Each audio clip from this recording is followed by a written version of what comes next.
Bom,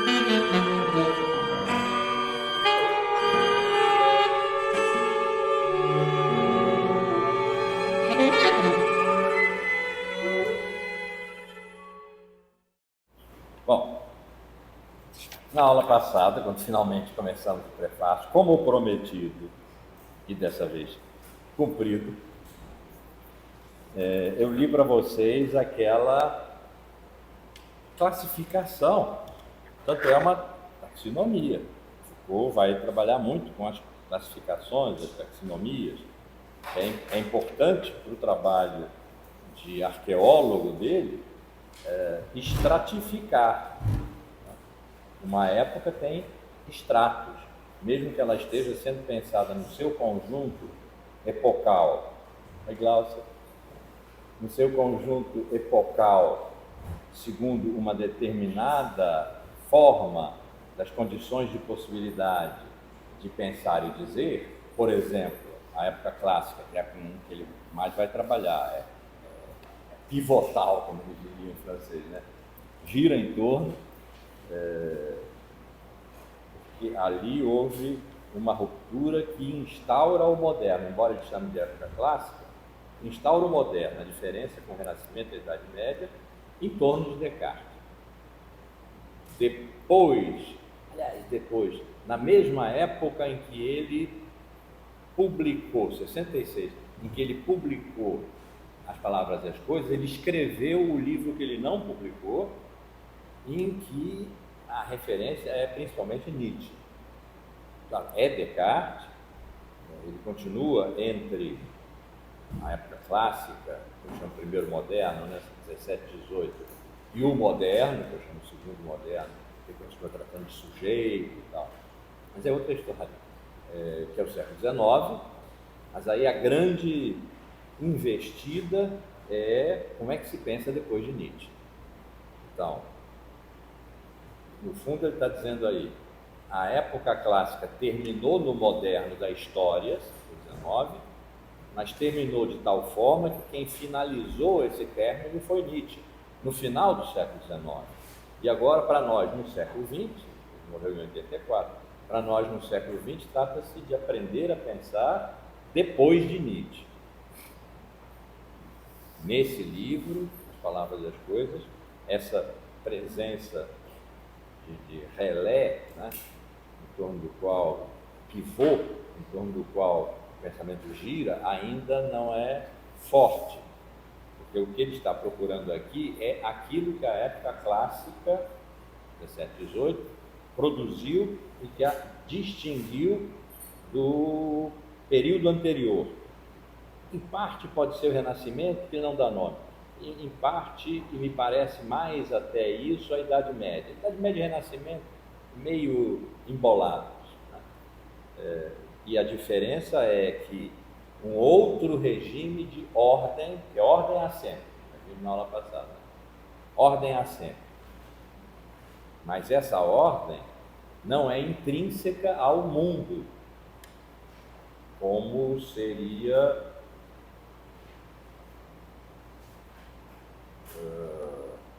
a Santo Tomás, por exemplo.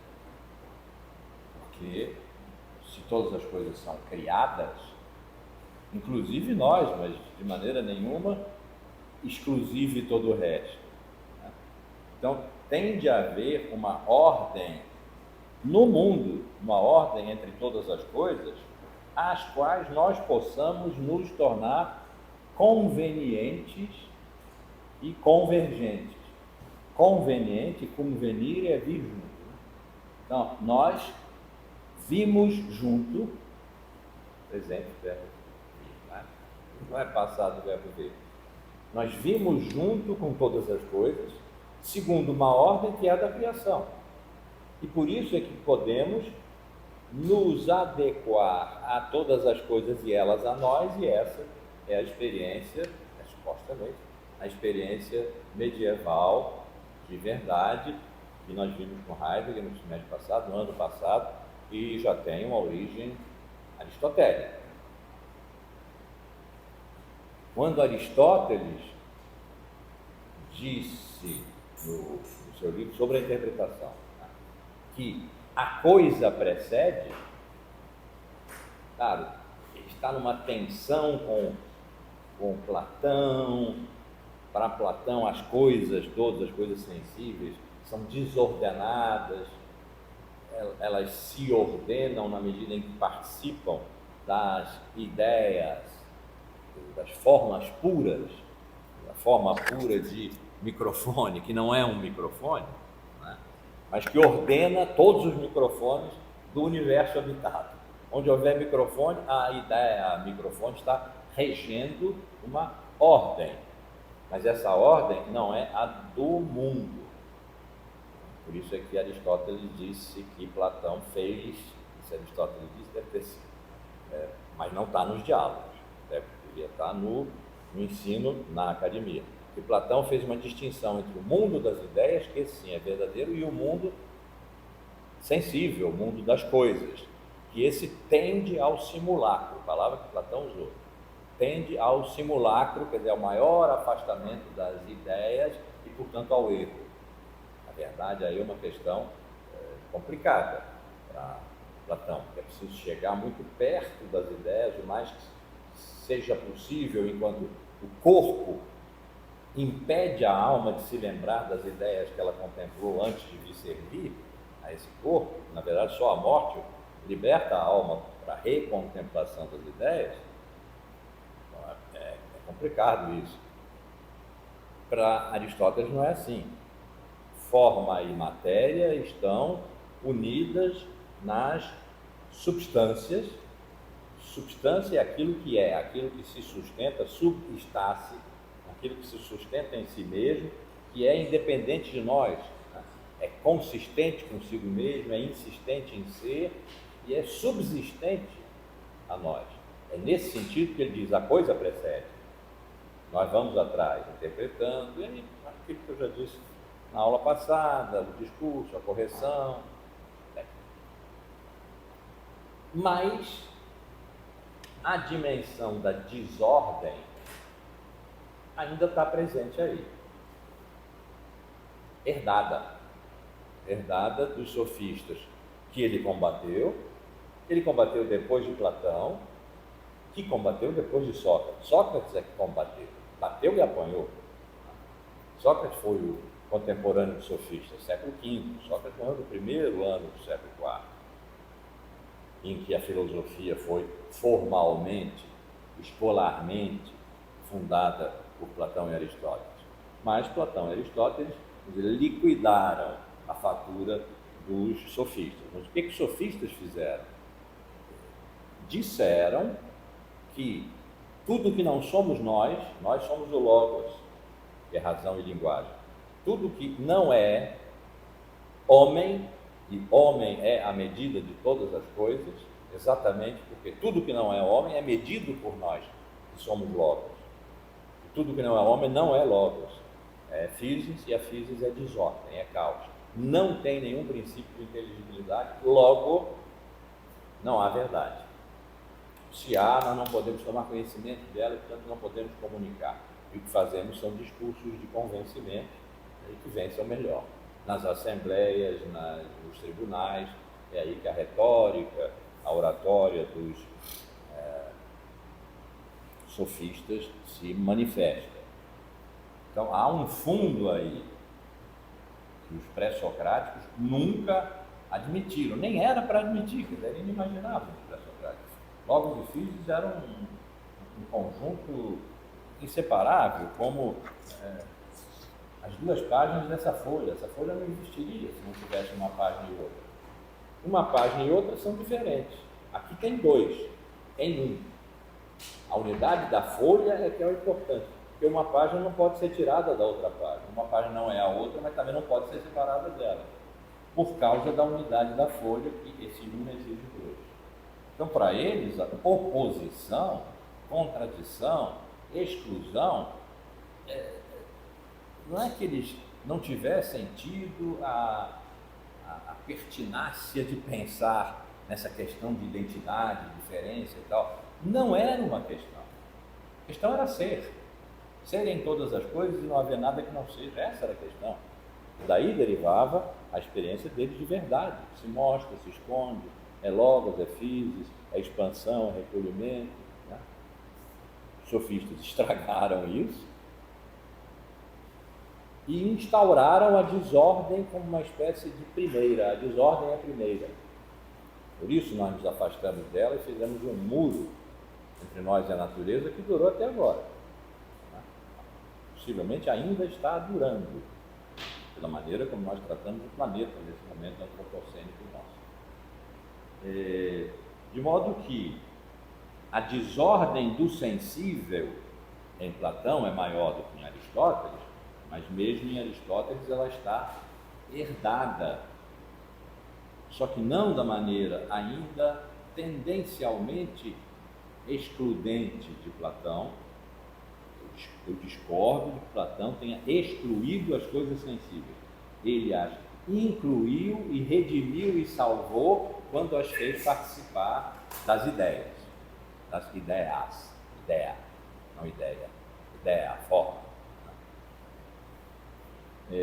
Mas bom, ele teve esse problema, ele precisou pensar a questão das multiplicidades.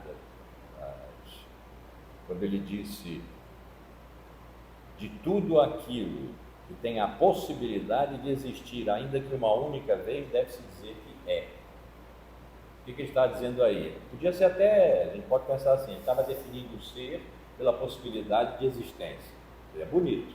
Né? E Platão, possibilidade não estava na ordem do dia, existência é muito menos. Estava assim, ser e da necessidade, que não pode não ser. Mas o movimento parece ser que ele estava resgatando o que pode não ser, dizendo: se puder existir. Essa diferença entre ser e existir é importante, porque está apontando para as coisas sensíveis. Se puder existir, ainda que uma única vez, singularmente, deve-se dizer que é. Ser não é que se defina pela possibilidade de existência, mas aquilo que pode ser são as coisas sensíveis, porque aquilo que é por necessidade são as ideias, são os absolutos. O que pode ser e pode não ser são os sensíveis. Se pode ser ainda que apenas uma vez, não se pode dizer que não é, como os sofistas fizeram. Né? Mais provável é que não seja, que não haja nada. Ser e não ser, não são, sei lá. Aparentemente, disse Gorgias. Então, não se pode dizer que não é aquilo que tem a possibilidade de existir. Então, Platão está profundamente empenhado em não, apesar ou porque recolheu o que ele entendeu ser a definição, muitas aspas, negrito, itálico, vermelho, né, de Parmênides, o que seria ser uno, eterno, imóvel, imutável. Platão já disse aqui, pegou isso para fundar a filosofia contra os sofistas, que teriam sido discípulos de Heráclito, que diz que tudo flui, então, reis da desordem, e Heráclito teria sido para Platão. Tendo escolhido Parmênides, poder-se-ia pensar, bom, se ser é uno, eterno, imóvel, imutável, tudo que é o contrário disso não é. E o mundo sensível todo é o contrário disso. Então não é. Quando Gorgias, talvez para ajudar um pouco Parmênides, né? Parmênides tão preocupado com ser, não ser, vamos tentar dar uma concretude a isso. Então, logos é, e physis não é. Não é porque é caos. Pronto, está resolvido, não se fala mais no assunto. Poderia ser assim, né? Uma espécie de colaboração dos sofistas aos pré-socráticos, teria sido engraçado. Mas Platão percebeu a alienação do mundo sensível se desse consequência absoluta, se ele desse consequência absoluta ao que ele supôs ser a definição parmenídea de ser, que foi resgatar o sensível. Dessa maneira, introduzindo na filosofia pela primeira vez a possibilidade e a existência. Aristóteles vai trabalhar sobre isso, mas aí já dentro de um mega sistema, metafisicamente. Aristóteles já está protegido, Platão está muito exposto quando disse isso. porque a desordem ainda estava lá. Ele estava falando da desordem. Aristóteles,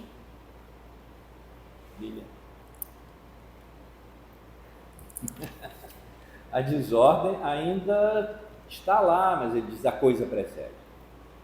Então há uma ordem que permite a coisa preceder o enunciado sobre ela, onde se contém a verdade, se o rigor lógico tiver sido obedecido, o homem tiver ido na direção da totalidade do ente livremente para se adequar a ele e trazê-lo a um enunciado. Tudo aquilo já vimos, né? No ano passado, Heidegger tratando de Aristóteles nessa dimensão. Para Santo Tomás, por exemplo, estava no exemplo que eu vinha dando, para Santo Tomás a ordem é absolutamente necessária, quase não há sentido em falar em desordem, né? Como pode haver desordem na presença de Deus, o Criador de todas as coisas? Só nós, humanos, somos capazes de introduzir desordem, pelo pecado, pelo que for. Introduzimos a desordem. Mas isso é um ato negativo e que é possível consertar. Então, a ordem agora, nessa época misteriosa anterior à época clássica, pode ser o Renascimento, pode ser a Idade Média, da qual a época clássica se distingue, ordem há. Os modos de ordem é que são distintos.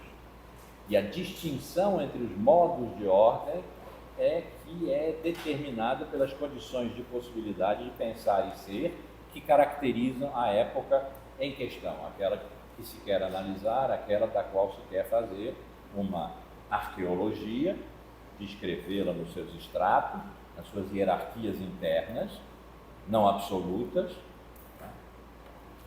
E genealogizá-la, compreendendo as formas de proveniência e emergência que puseram em presença naquela época o que não estava em épocas anteriores e possivelmente não estará em épocas posteriores, sem que isso signifique nada de melhor nem de pior. Significa só que ali se estabeleceu uma cesura, um corte. Isso é fundamental para a história de Foucault. Ela é uma história de cortes. Só quando há um corte é que a gente percebe que houve um tempo que passou e que ele pode ser analisado, seja descrevendo, seja genealogizando, eu não quero dizer compreendendo o texto, já tem uma espécie de ressonância metafísica, né? Bom, então, o texto do Borges é perturbador porque ele desordena absolutamente. Desordena absolutamente.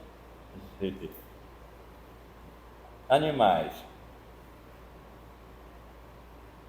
Os animais se dividem em, então tem aqui uma classificação, uma taxonomia. Vai ser importante na época clássica, né? 17, 18. Em embalsamados, leitões, cães em liberdade, incluídos na presente classificação. Já vimos o paradoxo que está pintando aqui, né? Que se agitam como loucos, desenhados com um pincel muito fino de pelo de camelo. Isso agora Foucault diz, esse texto de Borges fez-me rir durante muito tempo, não sem um mal-estar evidente e difícil de vencer. Porque é uma taxonomia? Sim, ele diz que os animais se classificam em. Então ele está fazendo agora uma classificação, que é uma taxonomia, né? Como a tabela dos seres vivos de Linneu, a tabela periódica, química, né, dos elementos químicos, é uma taxonomia, que classifica em quadradinhos, por proximidade, por distância, quadrado vazio, tem alguma coisa aqui que precisa ser descoberta, ou que houve e de repente deixou de haver, tem aqui uma história a ser contada. Isso é importantíssimo. É uma das formas da ordem, na época clássica, regida pelo que ele chamou a matesis universalis. Aí o radical de matesis é o mesmo de matemática. E o que ele está dizendo é uma ordem universal de um tipo como o da matemática. Não precisa de números, não precisa de nada. tudo é classificado. E tem aqui um texto que, ao classificar, porque essa é a sua intenção, manifesta, mas ao classificar, desclassifica, desordena totalmente. E por isso é que ele leu com a graça que o texto tem. Eu não posso pensar nele sem rir. E quando leio, rio sempre. Né? Desenhados com um pincel de um pelo muito fino de cabelo, o que isso quer dizer? Inumeráveis. Né? Bom, talvez porque no seu rastro nascia a suspeita de que há desordem.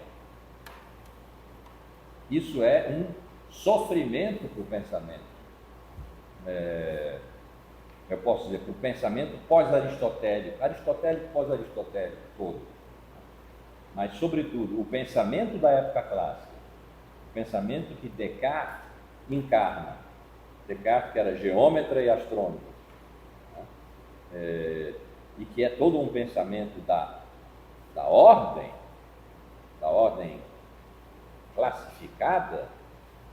classificatória, que exclui o sensível. O sensível, que vem pelos sentidos, engana, e a ordem é, portanto, de uma outra ordem, a das ideias, não, agora ideias que estão na cabeça dele, as ideias inatas, e essas podem ser ordenadas pelo método. E quando estão bem ordenadas, claras e distintas, ele pode falar. E nessa hora, quando fala, diz a verdade. A não ser que tenha aplicado mal o método e tenha conjuntado ideias que, embora já agora claras e distintas, tivessem nos parecido congruentes, e não eram. Uma não cabia junto com a outra, nós botamos junto e deu errado. Agora vamos lá, examinamos, verificamos que esse foi o erro, corrigimos e pronto. Então, é na ordem do discurso que a verdade se dá, ela é totalmente mental e a mente ordena. Há uma desordem lá fora, uma desordem do mundo. Há uma desordem do mundo, mas essa desordem não afeta a possibilidade da relação de sujeito e verdade, segundo as condições de possibilidade da época clássica, porque há uma ordem imperante que é inflexível. Ora, essa ordem imperante é a ordem discursiva. Mas a certa enciclopédia chinesa é uma ordem discursiva, que, no entanto, ao estabelecer uma taxonomia, uma classificação, que é totalmente um ato discursivo, desordena tudo. E no riso que ela desperta, esse riso é nervoso. Esse riso é também nervoso, porque ele faz suspeitar que há uma desordem, que o real é desordenado. Ora, o que é real no momento em que impera a ordem absoluta, a mateses universais, deviam ser as ideias. Não são as coisas aí fora que só chegam pelos sentidos e nos enganam. O próprio corpo, Descartes disse isso, meu corpo não pertence a mim. Mim como sujeito. O indivíduo que é ele, por extensão, sou eu, por exemplo. Por extensão, vocês, porque vocês falam, balançam a cabeça, estão entendendo, portanto, tem pensamento. Eu sou uma coisa que pensa. Tudo fora de mim é coisa extensa, ocupa lugar, ocupa espaço, é tudo que eu sei. Porque nada tem substância, nada tem essência, acabou tudo isso. Ruptura com a Idade Média, ruptura com a Antiguidade. Né? Mas vocês falam, Teresa fala, fica gravado aqui, está registrado que a Teresa é sujeito. E qualquer pessoa que fale aqui, ou que olhe, a Lilian acabou de fazer assim, acompanhou o que eu estou dizendo, então ela tem pensamento. Se tem pensamento, é sujeito. Então, o sujeito não pode ser desordenado, a tal ponto que mesmo os universais Quer dizer, os conceitos universais do pensamento e as palavras universais da linguagem passam pelo crivo do sujeito, ele não libera enquanto a ordem não estiver estabelecida. Então, o que há de mais real é o que se submete, que vigora, não é que se submete por baixo, é que vigora segundo essa ordem, segundo a mateses universais, vale para tudo, mas para tudo que é conceito e palavra. Vale para a lei da gravidade, não vale para a maçã que caiu na cabeça do Newton. Mas de repente a suspeita de que a desordem no real, pior do que aquela do incongruente e da aproximação do que não convém, seria a desordem que faz cintilar os fragmentos de um grande número de ordens possíveis na dimensão sem sentido, sem lei nem geometria do heteróclito. Essa época de que nós estamos começando a falar agora usou a geometria como modelo para o pensamento o tempo inteiro. Descartes fez isso, Spinoza fez, o livro de Spinoza da Ética é deduzido ao modo do geômetra, modo geométrico, ao modo do geômetra. Leibniz fez isso. Então, o uso da geometria e da lei, da ideia de lei, a lei natural, por exemplo, né? Eu citei há pouco, a lei da gravidade, os corpos graves, né? Corpos pesados, os corpos caem, na razão direta das massas opostas, aqui que a gente decorou. Os corpos caem, isso é uma lei, tudo está submetido a essa lei, e tudo sendo heterogêneo, a lei, no entanto, não é, ela dá unidade a tudo. Então, uma dimensão de ordens possíveis, sem lei nem geometria, uma ordem heteróclita, não é heterogênea, não é diversificada, é abusivamente diferente, se estivesse na Idade Média, a gente diria que é herética, uma ordem herética. Como pode ser? Isso gera um desconforto. Ele está dizendo aqui, eu fico desconfortável, né? Porque essa desordem que faz cintilar os fragmentos de um grande número de ordens possíveis na dimensão sem lei nem geometria do heteróclito, e importa entender esta palavra heteróclito no sentido mais próximo da sua etimologia. As coisas aí são deitadas, colocadas, dispostas em lugares a tal ponto diferentes que é impossível encontrar-lhes um espaço de acolhimento, definir por baixo de umas e outras um lugar comum. No heteróclito é impossível encontrar fundamento. No diferente é possível. A identidade é fundamento da diferença. Definida a identidade, e é isso que os antigos então procuravam, identidade. Definida a identidade, os diferentes se definem, por sua vez, por diferença com a identidade, mais próxima, mais remota. Não há problema de haver diferença, desde que haja identidade. Mas se não há identidade, que é um fundamento, que é uma lei, que é uma ordem, quando impera o heteróclito, que está aí posto, o disposto, o colocado, está tudo entre aspas, deitado diante, posto aí, né? É o que permitia entender pré-socraticamente a palavra pré-socrática logos. Depois não mais, logos é razão, é linguagem.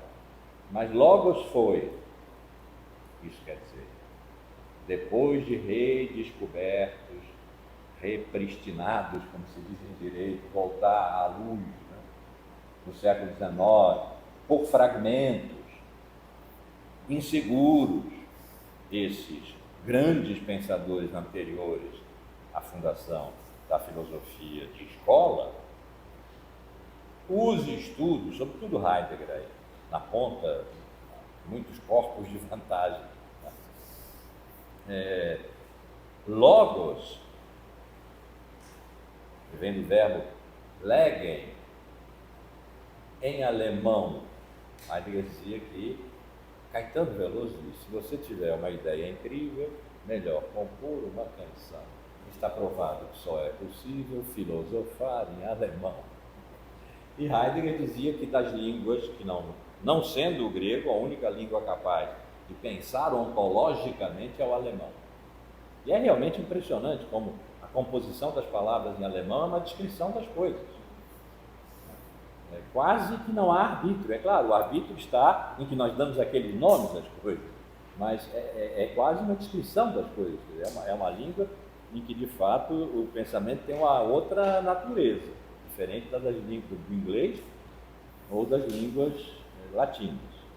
Então, logos, do verbo legen, em alemão o verbo legen, quase igual, né?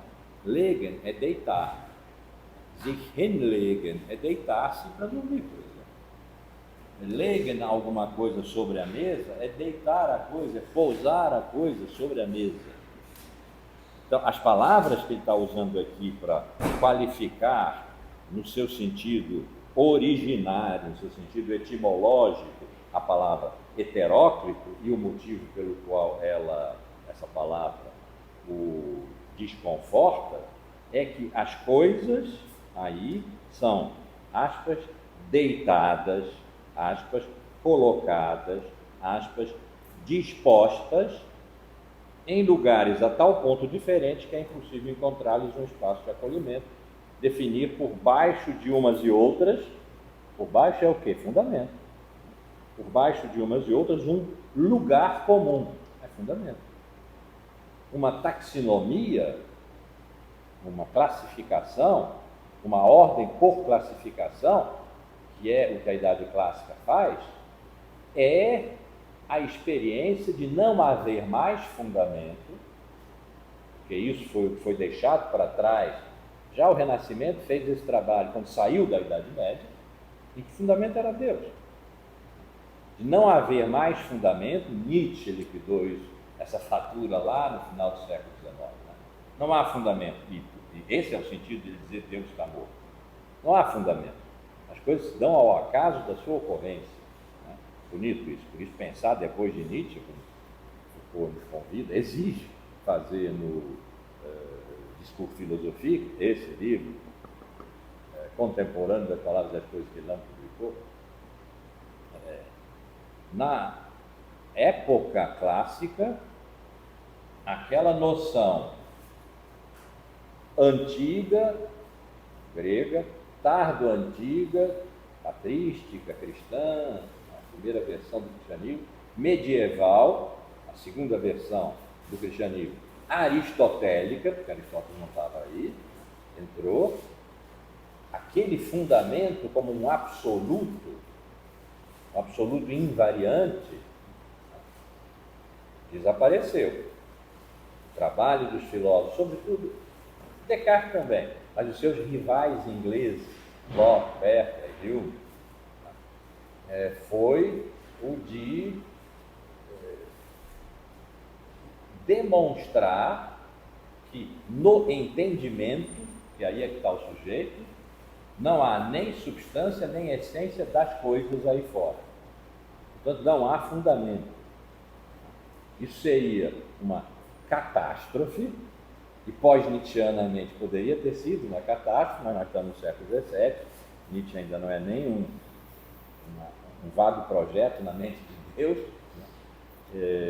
Poderia ter sido aqui uma catástrofe na saída desse período anterior, se não fosse que a experiência, que só se pode descobrir descrevendo arqueologicamente e depois genealogizando, vendo sua proveniência, suas emergências, a emergência dos diversos objetos, diversos saberes e poderes da medicina, por exemplo. Vamos dar o exemplo da medicina. Ele descreveu o nascimento da clínica, né, Foucault. O que mudou aí em relação à época anterior, em que o saber médico era produzido a partir da dissecação dos cadáveres? Era depois de morto que se viam as condições da vida, porque se estudavam os órgãos, a relação dos órgãos, etc. Agora, século XVII, século XVIII, quando a clínica médica aparece, é totalmente outra coisa. O que se faz na medicina é compreender os sinais. É uma semiologia. E até hoje nós falamos de sintomas. A gente vai ao médico e o médico pergunta quais são os sintomas que trazem você aqui. Não só médicos, psicanalistas e tal, né? Quais são os seus sintomas? O sintoma é um sinal, né? É um signo de alguma coisa que aparece e que esconde outra coisa. A coisa escondida o médico tem que descobrir. A coisa que aparece nós sabemos e levamos a ele. Ele é então um semiólogo. Klinein, palavra grega. Bom, sempre recorrer ao grego, porque eles deram nomes certos, nomes próprios a tudo, né? Klinein é curvar-se. Quer dizer que clínica vem de Klinein, e depois o E e I, epsilon e iota, né, se fundiram no I. Então a clínica é o ato, substantivo, né? É o ato de curvar-se sobre, e a interpretação é um curvar-se sobre o sintoma. Não tem mais que abrir cadáver, né? Claro que se continua fazendo isso para anatomia, para fisiologia e tal, mas o olhar médico, ele faz aí então uma arqueologia do olhar médico. O nascimento da clínica é uma arqueologia do olhar médico. Não havia antes, não por carência, não havia antes porque a ordem antes era uma, a ordem agora é outra, segundo outras condições de possibilidade. Eu vou só adiantar assim para não ficar muito abstrato, que são da ordem da representação. Então, o sintoma representa a doença.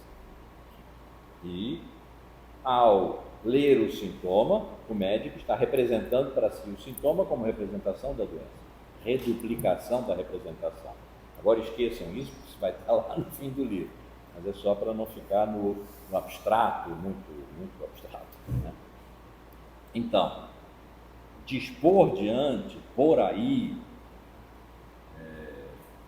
que é a qualidade do heteróclito, porque isso que está posto diante, o que está aí, os pré-socráticos diziam, o logos, olha que coisa boa. Agora é a desordem, porque são diferenças que não encontram um lugar comum.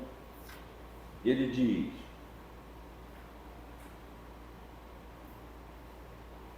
ele vai fazer uma oposição agora. Temos o heteróclito. O heteróclito, tirado da experiência aqui, dessa taxonomia absurda de Borges, da suposta, criada por ele, enciclopédia chinesa, né? Então temos heteroclitia, vamos dizer assim, coisa perigosa e desconfortável. Agora ele vai fazer aqui uma oposição, ele vai ter. As utopias, ninguém tinha chamado as utopias aqui, mas ele estava lutando com as heterotopias, né? As utopias consolam. É que, se elas não têm lugar real, é o que utopia quer dizer, topos é lugar e uk é não, é negativo, é não lugar. Tá?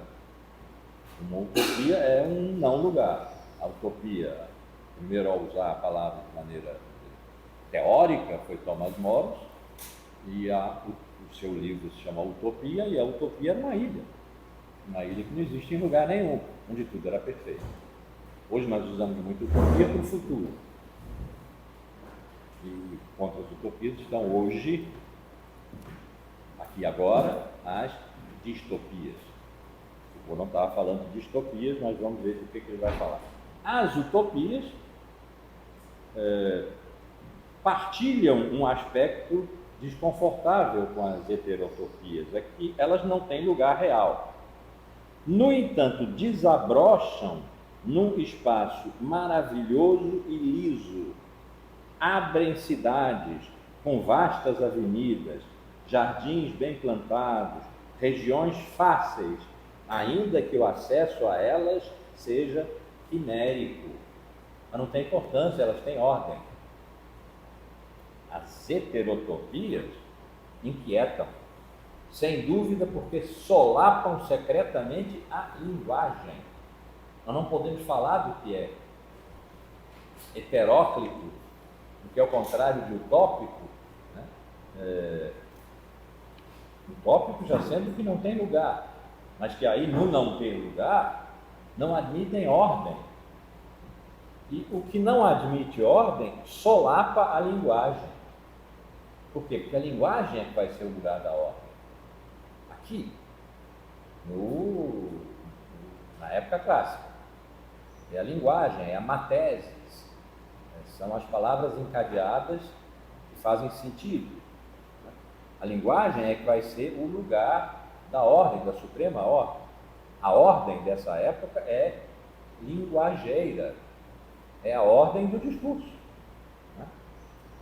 Porque impedem de nomear isto e aquilo, porque fracionam os nomes comuns ou os emaranham, porque arruinam de antemão a sintaxe.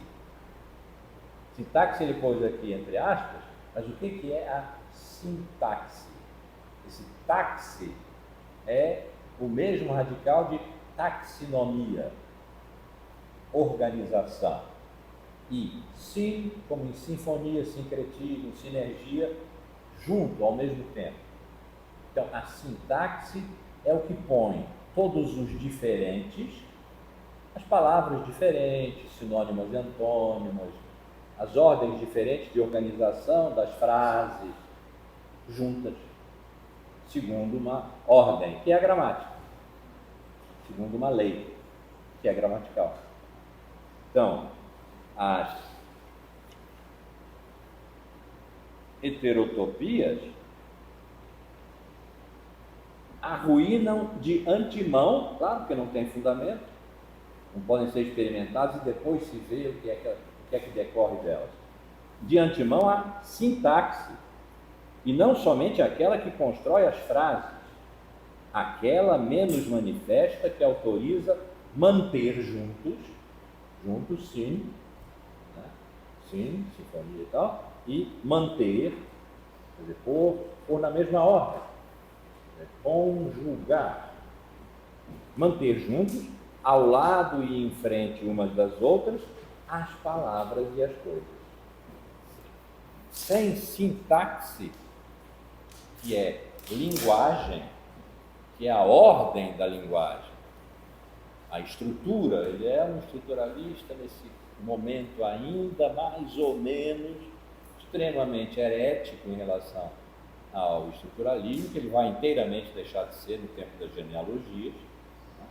Mas aqui ele ainda está descrevendo estruturas. Então,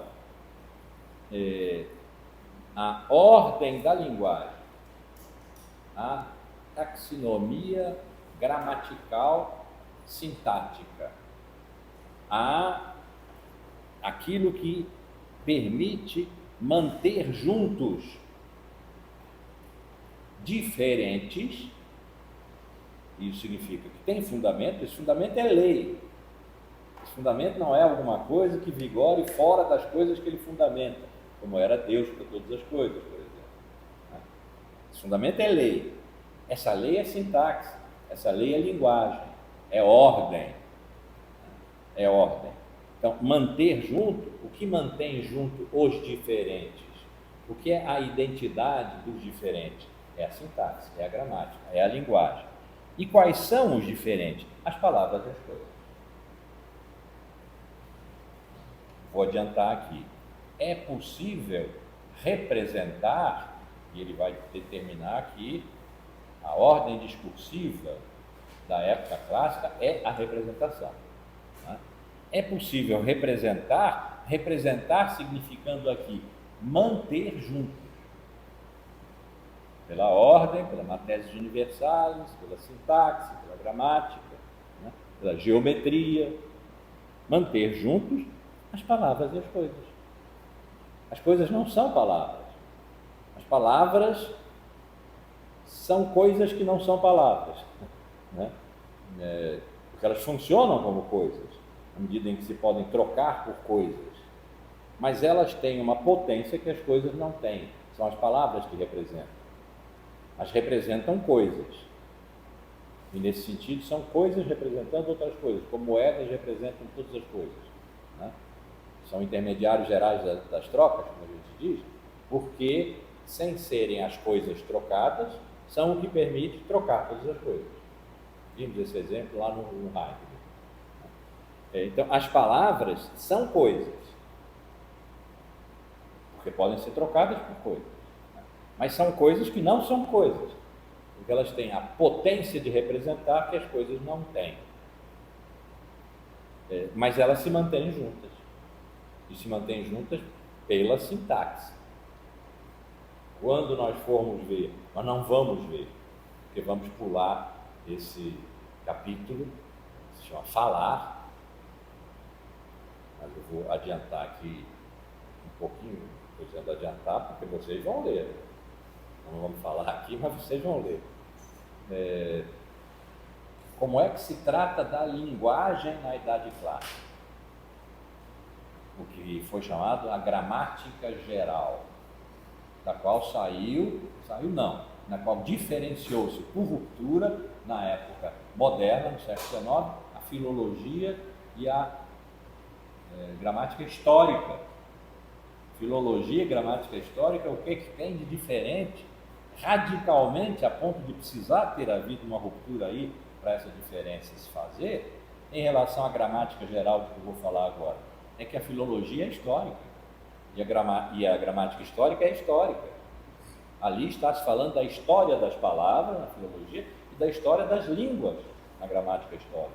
É aí que se descobre que as línguas têm famílias.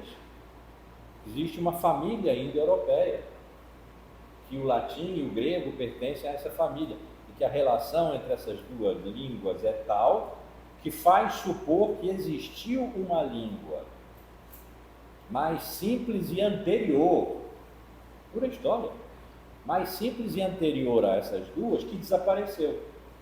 Mas ela só pode ter existido. Isso é um tipo de lei, mas é uma lei da ordem da história, não é uma lei da ordem da matésis universalis, da representação. E foi aí que se encontrou o sânscrito. O sânscrito foi uma postulação histórica, legal, de que só pode ter havido uma língua mais simples do que o grego, da qual o grego saiu, e o latim também, que também saiu do grego. Então, há famílias, essas famílias se dão no tempo, há uma evolução e aperfeiçoamento à história. Aqui não. Aqui a gramática geral, quer dizer, o modo de lidar com a linguagem, e já vimos a heteroclitia, né, solapa secretamente a linguagem. A linguagem é a ordem, a taxonomia, é a gramática, é a sintaxe. Então, a linguagem, sintaxe, gramática, se organiza aqui na época clássica. Não é que seja a sua essência. De uma maneira lógica. Então, se eu digo, por exemplo, o que é um modo lógico?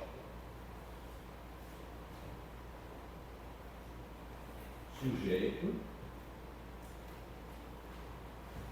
cópula, é uma cópula lógica que liga o sujeito ao seu predicado. O predicado. Essa cópula lógica, porque afinal de contas se trata dos gregos e se trata de Aristóteles, né, é sempre o verbo ser, e é sempre a terceira pessoa do singular, do presente, do indicativo, porque está se apresentando alguma coisa. Ao dizer isto é, de tal maneira ou tal coisa, né? Está se fazendo a apresentação de algo, porque se está procurando sua verdade. Sua verdade é ser algo. Então, na gramática, a proposição lógica é replicada pela frase gramatical, em que se tem nome, cópula e nome. A cópula é verbo. Então, a gramática corresponde termo a termo à lógica. Nome é substantivo. Verbo é o verbo ser na terceira pessoa do singular. E predicado pode ser substantivo ou adjetivo. Então, se eu disser eu canto, isso que é uma frase banal, né, de comunicação cotidiana, do ponto de vista da ordem lógico-gramatical, significa eu é um pronome, né?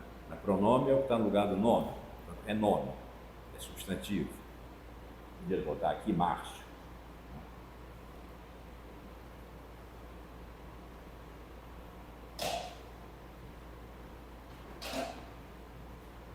É cantante. Eu é cantante. Eu, esse de quem se diz, o que é que se diz? Ele é cantante. Então, a estrutura gramatical que a gramática geral desenvolveu como ordem da língua é a mesma estrutura da lógica. De modo que essa ordem da língua é uma lógica da linguagem. É ordem, é organização, é sintaxe, né? Que as heterotopias violam, solapam secretamente, como ele disse, a linguagem. Destroem isso aqui.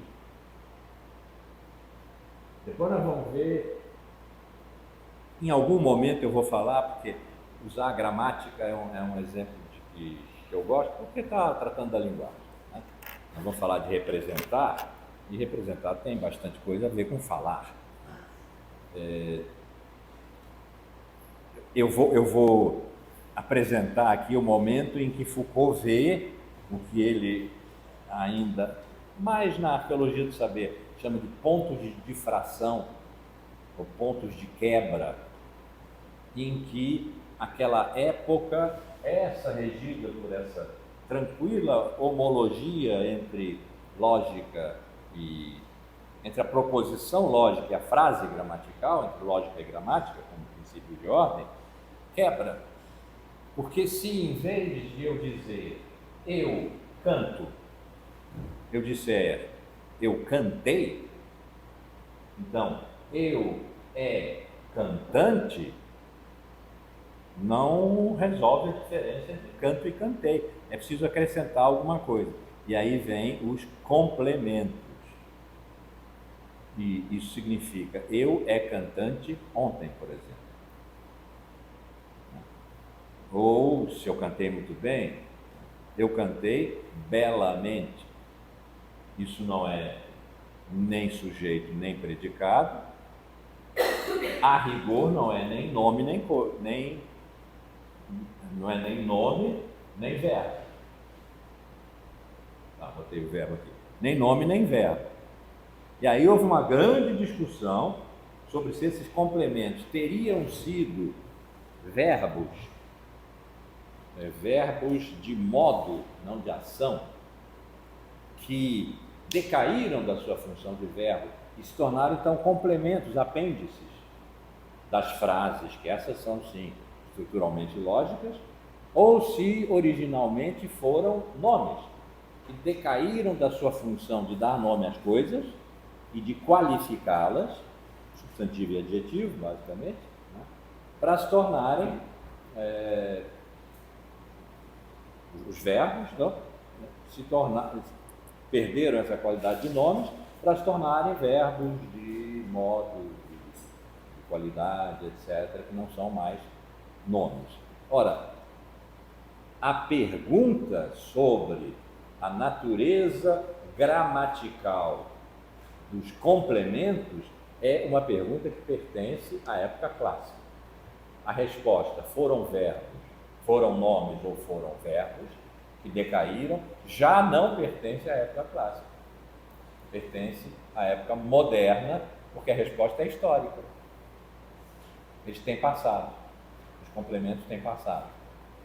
Então, aí ele localiza o que eles chamam de ponto de difração, ponto de divergência, quando uma determinada época, no conjunto das suas condições de possibilidade de ser e dizer, esgotou essas possibilidades e não consegue mais dar conta daquilo que ela própria problematiza. Então, entre a pergunta e a resposta, não há continuidade, porque a resposta não pertence ao universo da pergunta, pertence a outro universo. Então, há aqui uma ruptura. E parece que a filologia, a gramática histórica respondem à pergunta da gramática geral, mas não respondem, elas estão fazendo outra coisa. Na gramática geral, seria aberrante dizer que um nome decaiu, que um verbo decaiu, ou seja, que nomes e verbos que são estrutura lógica da frase têm história, mudaram de natureza ao longo do tempo. Então, essa oscilação é complicada, porque muda a relação entre as palavras e as coisas. Nós estamos aqui entrando na época clássica e o que é que a sintaxe, a lei, a gramática fazem? É manter palavras e coisas lado a lado ou frente a frente, de modo que possam se relacionar. Eu já adiantei. Esse relacionamento é a representação. Eis porque as utopias permitem as fábulas e os discursos. Situam-se na linha reta da linguagem, na dimensão fundamental da fábula. As heterotopias, encontradas tão frequentemente em Borges, é verdade, dessecam, ressecam, tiram a seiva, o propósito, estancam as palavras nelas próprias, contestam desde a raiz toda a possibilidade de gramática, desfazem os mitos e imprimem esterilidade ao lirismo das frases. E cortam a relação entre palavras e coisas, de modo que as frases ficam simplesmente com uma relação interna, que já não é mais um dispor, um pôr diante, um pôr ao lado, pôr frente a frente. Essas diferenças, palavras e coisas, que, no entanto, se resolvem pela sintaxe, pela lógica, pela matese, pela ordem, nessa época. Você tinha uma pergunta? Bem pertinho. Na verdade, eu acho que você já desenvolveu, porque quando você falou a frase "eu é cantante", eu fiquei pensando que num pensamento primário é o que a criança fala. Então, em que momento esses elementos eles se tornam complexos e ganham novos significados? Então, nesse sentido, se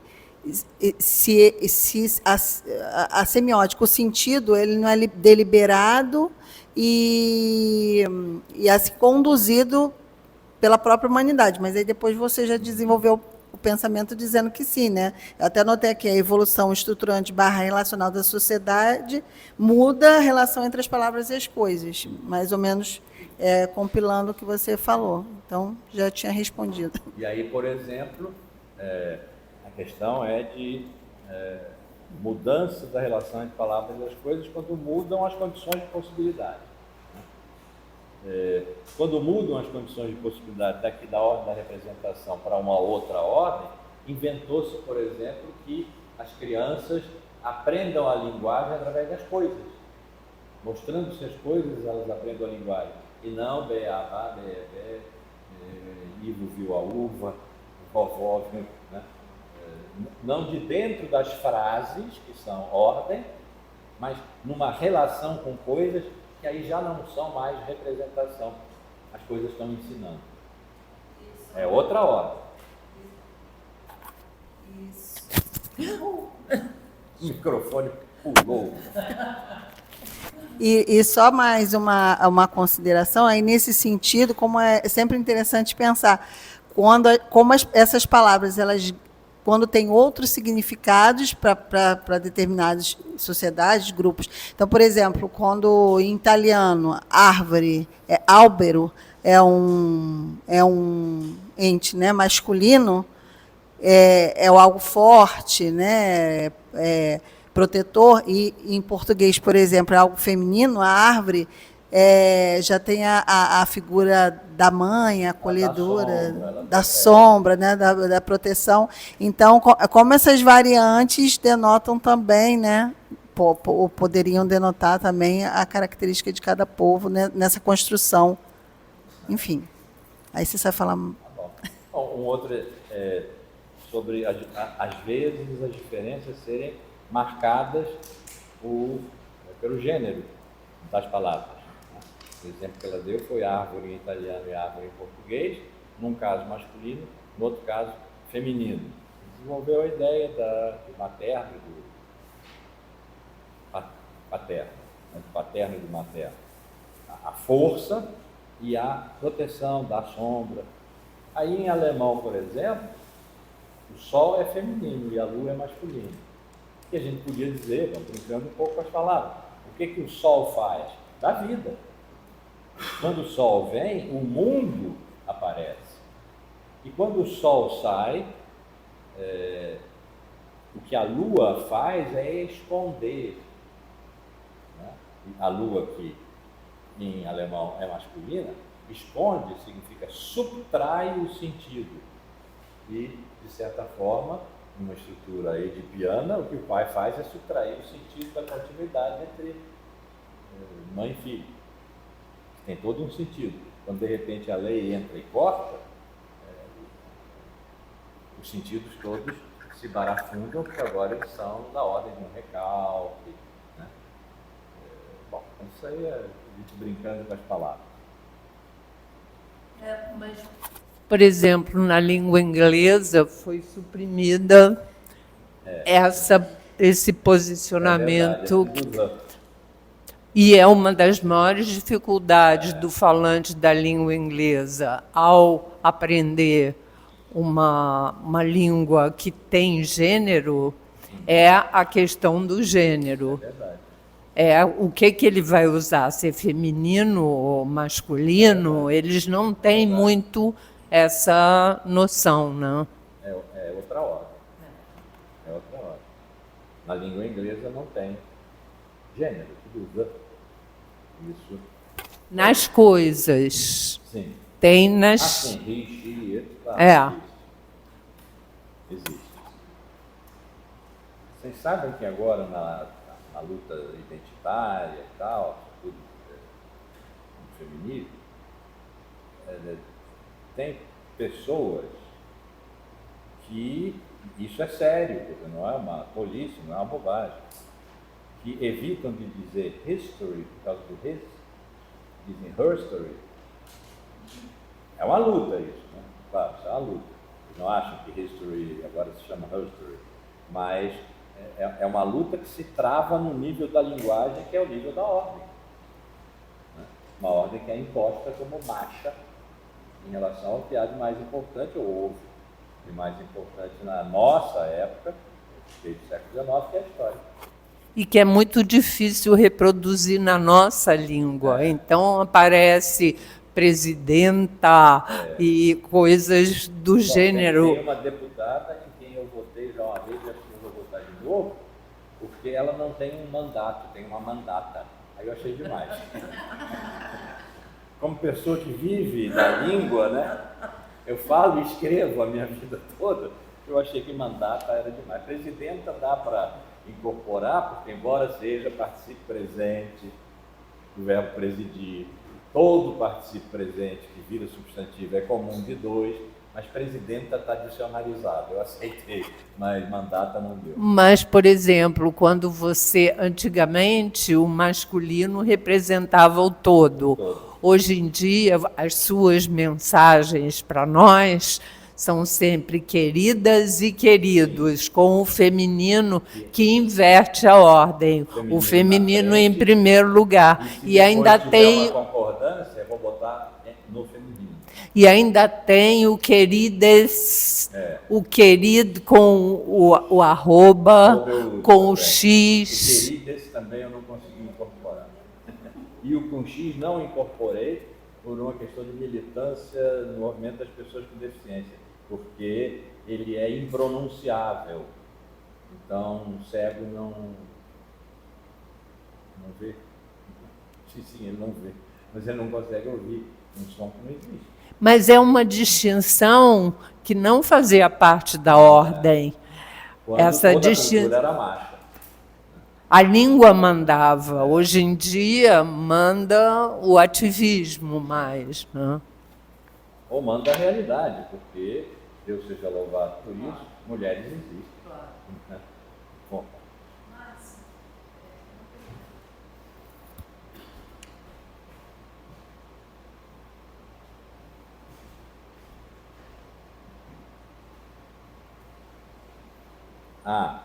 Uma pergunta do Bruno.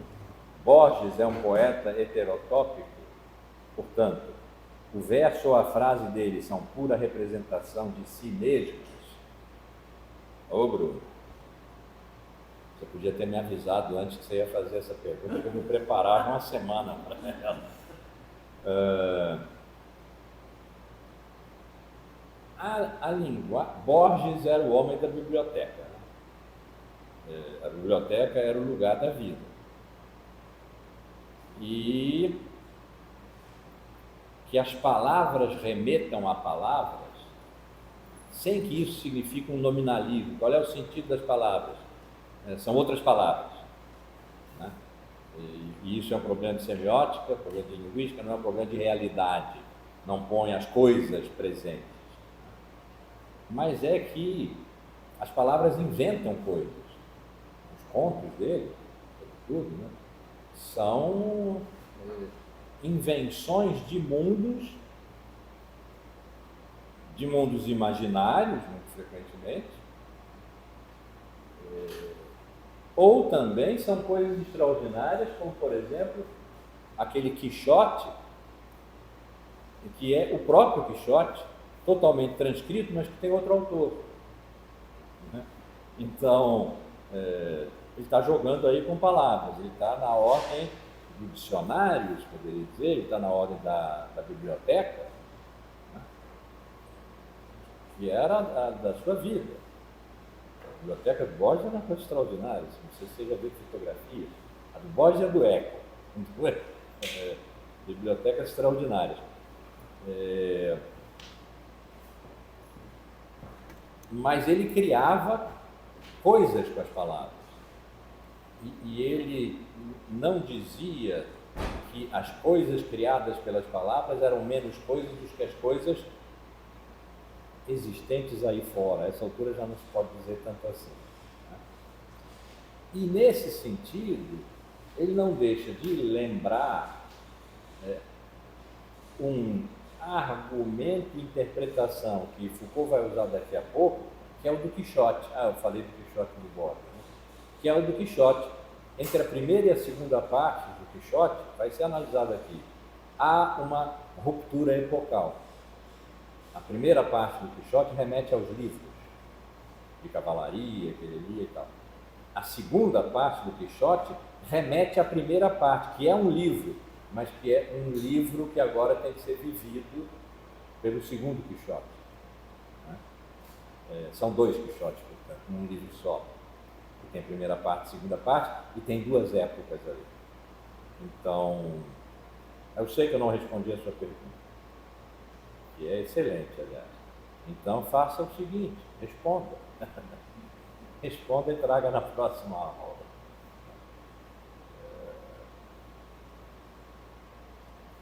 Verso ou frase, né? Falei de frase. Verso ainda é mais difícil. E aí talvez a frequentação dele dos ingleses e a superioridade que ele dava à cultura inglesa, né? Portanto, a linguagem da cultura inglesa, a língua inglesa, pode ter determinado alguma coisa no seu fazer verso. Mas isso aí precisaria ser realmente muito pensado. Mas pense em trás. Bom, é o ônus de ter feito uma tão boa pergunta. Bom, vamos adiante.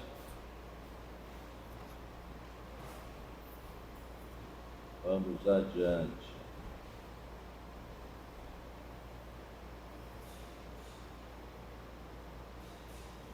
Bom, essa taxonomia, né, Borges a atribui a taxonomia, quer dizer, selvagem, não é selvagem, ela é de uma sutileza extraordinária, mas ela solapa secretamente a linguagem, etc.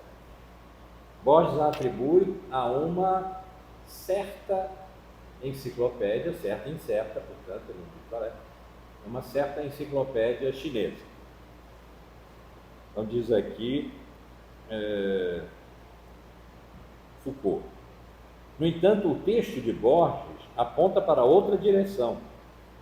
A essa distorção da classificação que nos impede de pensá-la, a esse quadro sem espaço coerente, Borges dá como pátria mítica uma região precisa, cujo simples nome constitui para o Ocidente uma grande reserva de utopias, como foi não só a China, mas o Oriente inteiro para o Ocidente, por exemplo, para o Ocidente medieval.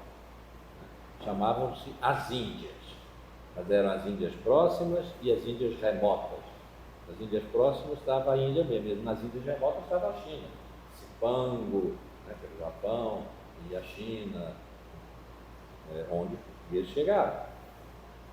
Então, e lá havia um padre, o prete João, que era o único cristão no meio dessa orientalidade toda, e havia os ciclopes com um olho só no meio da testa, e havia, enfim, tudo que é extraordinário, o maravilhoso medieval. Isso foi herdado ainda no Renascimento, viagem de Marco Polo, por exemplo. O maravilhoso era essencialmente oriental, porque o ocidental não era maravilhoso, era religioso, tinha sentido preciso, enquanto o maravilhoso podia ser assustador. Grande reserva de utopia. A China em nosso sonho não é justamente o lugar privilegiado do espaço?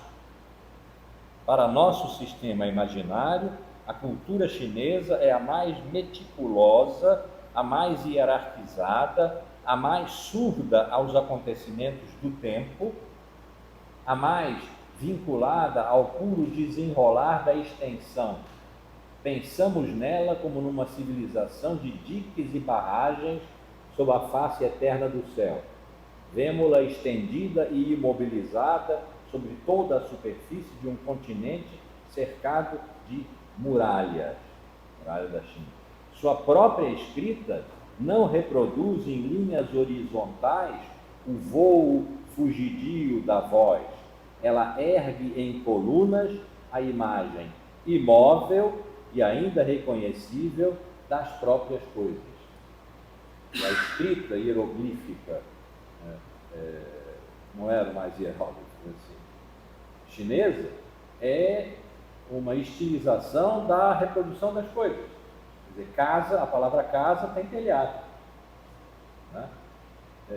Assim é que a enciclopédia chinesa citada por Borges e a taxonomia que ela propõe conduzem a um pensamento sem espaço, a palavras e categorias sem tempo nem lugar, mas que, em essência, repousam sobre um espaço solene, todo sobrecarregado de figuras complexas, de caminhos emaranhados, de locais estranhos, de secretas passagens e imprevistas comunicações.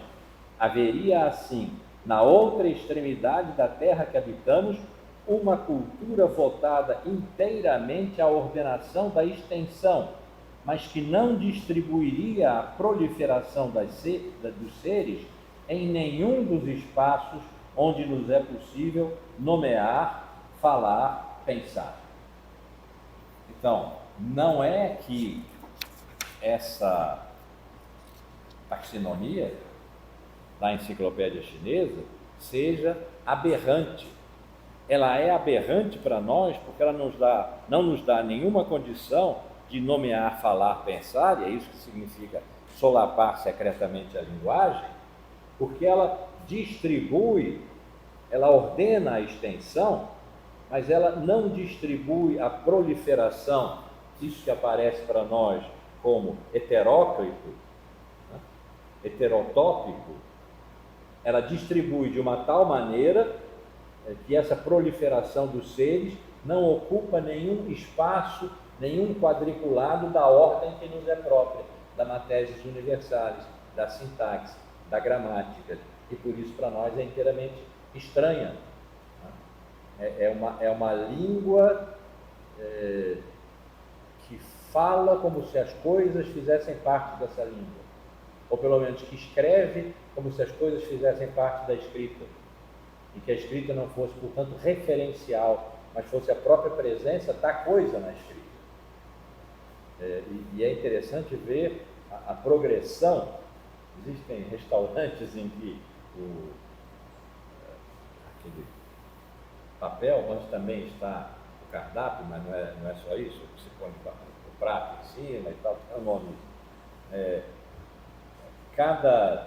Existe uma lista de palavras no chinês antigo, no chinês médio, no chinês moderno, e a gente vai acompanhando a perda de presença das coisas na escrita e a crescente simbolização que implica numa representação da coisa que já não está mais presente na escrita. Uma simplificação, como foi experimentada, mas em que casa não tem mais telhado.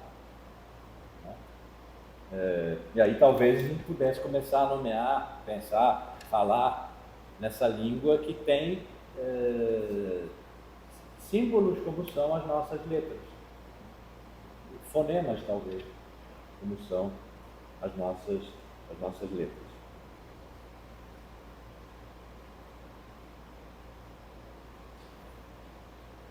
Bom, então nós estamos preocupados, incomodados, né?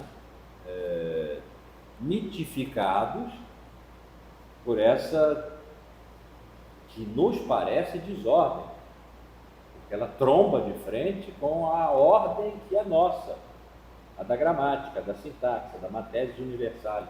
A China tem uma ordem, a língua chinesa tem uma ordem, mas ela distribui os seres segundo uma ordem que não é a nossa e que, portanto, não nos permite nomear, falar, pensar.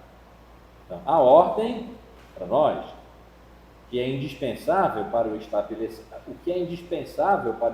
estabelecimento da mais simples ordem, é que um sistema de elementos, uma definição dos segmentos sobre os quais poderão aparecer as semelhanças e as diferenças. Semelhança está aparecendo aqui pela primeira vez, e eu já adianto. A época da qual a época clássica está se distanciando, com a qual a época clássica da representação rompe, é a da semelhança. Nós vamos ver isso no representado, no capítulo representado. Então, um sistema de elementos, está entre aspas, uma definição dos segmentos sobre os quais poderão aparecer as semelhanças e as diferenças, nós vamos entrar no reino de identidades e diferenças, os tipos de variação de que esses segmentos poderão ser afetados, o limiar, enfim, acima do qual haverá diferença e abaixo do qual haverá similitude, é indispensável para o estabelecimento da mais simples ordem. A ordem é, ao mesmo tempo, aquilo que se oferece nas coisas como sua lei interior, estão frente a frente, lado a lado as palavras e coisas, né? A rede secreta segundo a qual elas se olham de algum modo umas às outras, há mundo. E aquilo que só existe através do crivo de um olhar, de uma atenção, de uma linguagem, as palavras. E é somente nas casas brancas desse quadriculado que ela, a ordem, se manifesta em profundidade como já presente, esperando em silêncio o momento de ser enunciada. O que é uma casa branca numa tabela classificatória?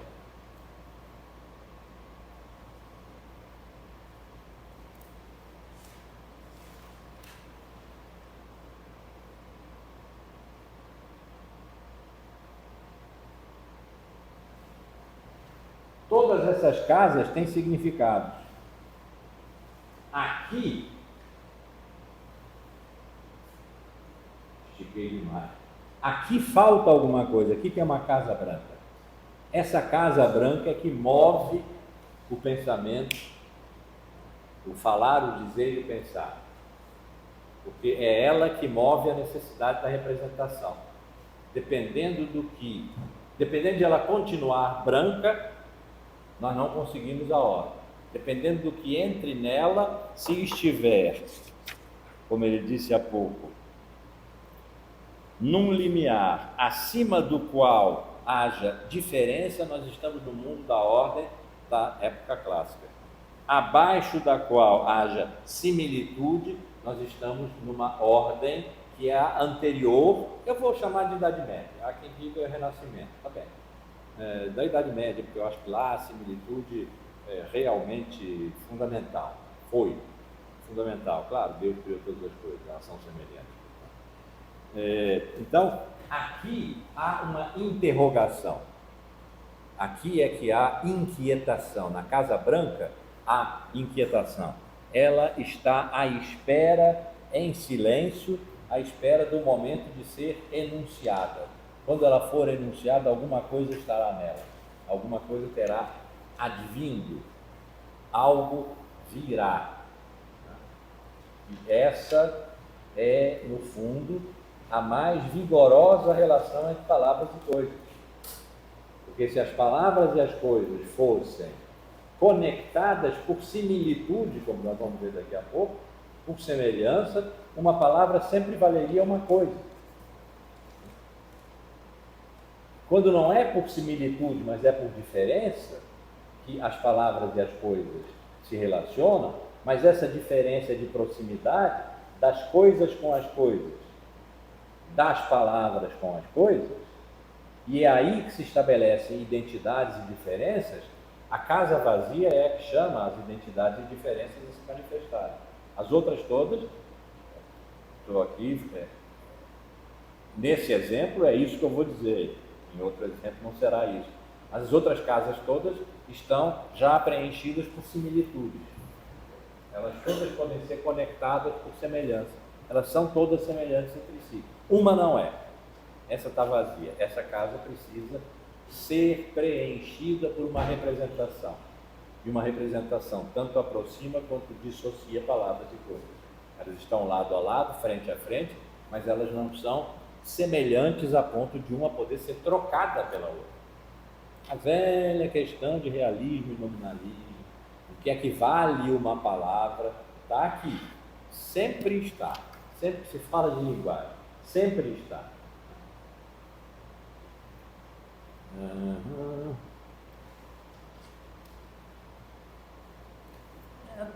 Uma observação.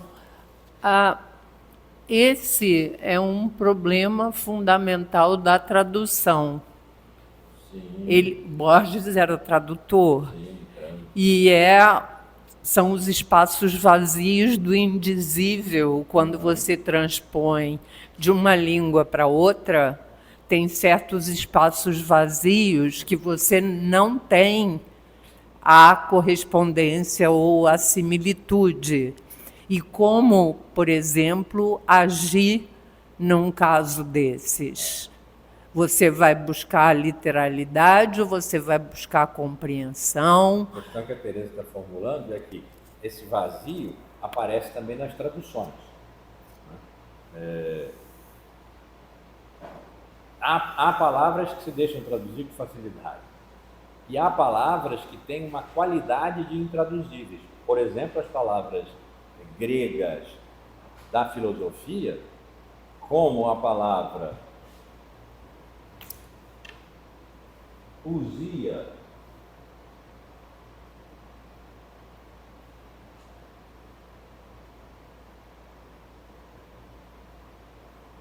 usada por Aristóteles, foi traduzida por substância.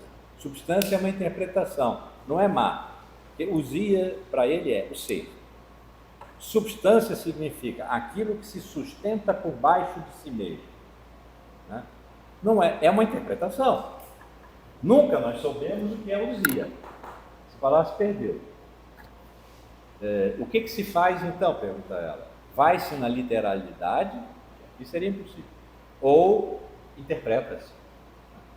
Os irmãos Campos, por exemplo, que foram grandes tradutores, eram francamente pela interpretação quase destruidora da língua original. Né?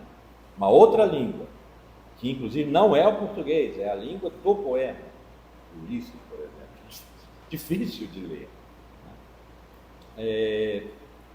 A Bárbara Cassan, que é uma grande especialista de filosofia antiga, trabalhou muito com os sofistas, revalorizou os sofistas muito, ela está organizando, já alguns volumes saíram, continua organizando, em várias línguas, tem inclusive em português, o que ela chamou o dicionário dos intraduzíveis. Então, são os termos da filosofia que não podem ser traduzidos sem traição, e não é tradutora, é transitora, né? É sem traição que viola a possibilidade de pensar. Então, realmente, sempre que se trata de linguagem, a questão da relação de palavra a palavra é determinante para a relação de palavra a coisa. Porque a linguagem é nomeação. Ela quer trazer as coisas à luz do dito, ao discurso, como aqui, né, se diria, à luz do dito. Por isso se trata, no trabalho de Foucault, de encontrar as condições de pensar e dizer, numa época. Dizer o quê? Dizer as coisas. Mas a linguagem tem sua sintaxe, tem sua gramática, que lhe pertence e não pertence às coisas. E aí, realmente, a tradução das coisas nas palavras pode ser uma violência. Não é só em palavra e palavra dentro da linguagem.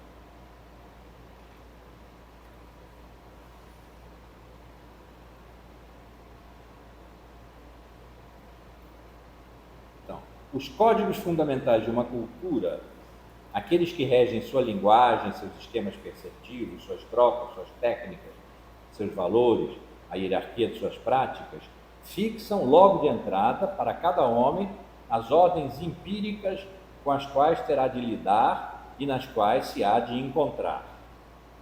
Na outra extremidade do pensamento, teorias científicas ou interpretações de filósofos explicam por que há, em geral, uma ordem, a que lei geral obedece, que princípio pode justificá-la, por que razão é esta a ordem estabelecida e não outra. Estamos entrando nisso. Né? Mas, entre essas duas regiões tão distantes, reina um domínio que, apesar de ter, sobretudo, um papel intermediário, não é menos fundamental. É mais confuso, mais obscuro e, sem dúvida, menos fácil de analisar, É aí que uma cultura, afastando-se insensivelmente das ordens empíricas que lhe são prescritas por seus códigos primários, instaurando uma primeira distância em relação a elas, faz perder sua transparência inicial, cessa de se deixar passivamente atravessar por elas, desprende-se de seus poderes imediatos e invisíveis, libera-se o bastante para constatar que essas ordens não são talvez as únicas possíveis, nem as melhores, de tal sorte que se encontre frente ao fato bruto de que há, sob suas ordens espontâneas, coisas que são em si mesmas ordenáveis, que pertencem a uma certa ordem muda, em suma, que há ordem. De que ele está... O que ele está falando aqui? De novo é realismo e nominalismo, mas está posto aqui de uma maneira diferente. É possível pensar a linguagem como transparente às coisas, que recebem as coisas, que não impõem nome às coisas, mas que dão nome na medida em que as coisas dizem que nome tem.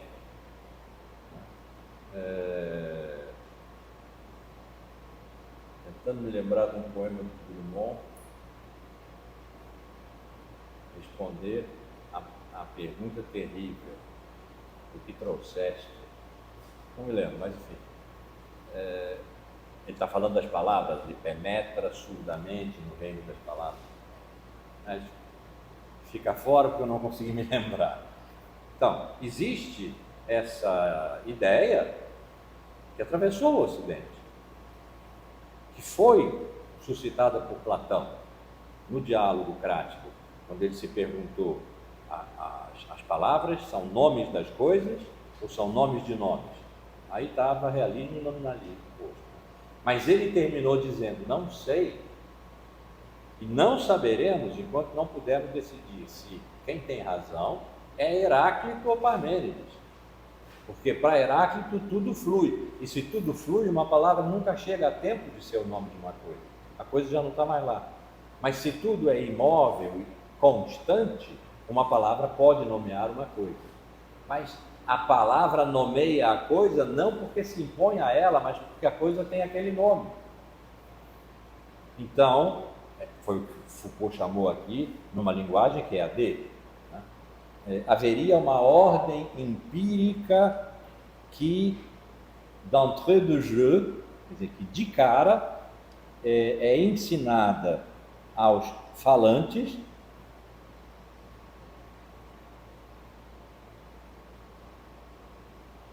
as ordens empíricas com as quais terá de lidar e nas quais se há de encontrar. Quer dizer, os falantes se encontram sempre, nessa hipótese, na ordem das coisas, e é por isso que as dizem. Mas há a outra ordem, essa é a nossa, essa é a moderna, né? Essa é a moderna. Na outra extremidade do pensamento, teorias científicas ou interpretações de filósofos explicam por que há, em geral, uma ordem a que a lei geral obedece. Que princípio pode justificá-la? Por que razão é esta ordem estabelecida e não outra? Isso é propriamente a descrição do trabalho arqueológico que ele vai fazer. Não há transparência. Entre as palavras e as coisas há um problema. É por isso que esse livro se chama As Palavras e as Coisas, e é uma arqueologia, né? Mas, por baixo dessas duas compreensões das relações entre palavras e coisas, existe a intuição desse fato bruto de que há uma ordem. Essa ordem pode ser a ordem empírica da coexistência de palavras e coisas. Será, para esse efeito aqui do livro de Foucault, desse livro de Foucault, a das similitudes, né? A das semelhanças. Em que as palavras expressam as coisas porque dizem o que as coisas fazem. Então, uma coisa que é boa para curar doenças dos olhos é chamada segundo essa qualidade, o que significa que as palavras estão no mesmo nível das coisas. Elas expressam o que as coisas fazem. Mas isso é uma ordem. Sem a ordem da semelhança, não há a possibilidade das palavras falarem as coisas. E há uma outra ordem, a ordem é essa de que ele já falou há pouco. Né? A ordem da gramática, da sintaxe, a ordem essa em que ele está entrando, que é a ordem da época clássica. Haver ordem é então perceptível como um fato bruto, quer dizer, não se escapa de haver ordem. Não há época em que aquilo de que se trata não seja uma ordem. Não há época em que não se precise buscar, antes de mais nada, embora só vá aparecer no fim, depois de um exaustivo percurso de todo o dito e pensado dessa época, não há época em que a primeira coisa a se fazer seja procurar a ordem, aquilo mesmo que aqui há pouco ele disse, fixam logo de entrada. Logo de entrada, o que nós temos que fazer é procurar a ordem. Nós sabemos que há uma ordem. Essa ordem não sabemos qual é. Supomos que uma arqueologia, depois uma genealogia, vai nos dizer que ordem é a daquela época, de tal maneira que nela nós possamos descobrir que condições específicas de ligação entre palavras e coisas ela faz, e que é diferente das outras.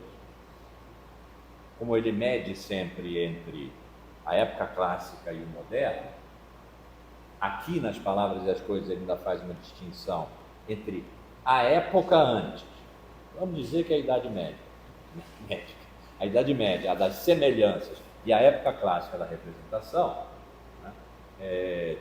Essa descoberta da ordem é simples, não é, mas vamos dizer que é curta na sua dificuldade. Mas quando ele finalmente foi a Sócrates para entender a ordem implícita na história da sexualidade, que não se deixa reduzir à ordem clássica da repressão, nem à ordem moderna da fala, em que se fala o sexo mais do que se o faz, depois de ter sido reprimido na ordem clássica.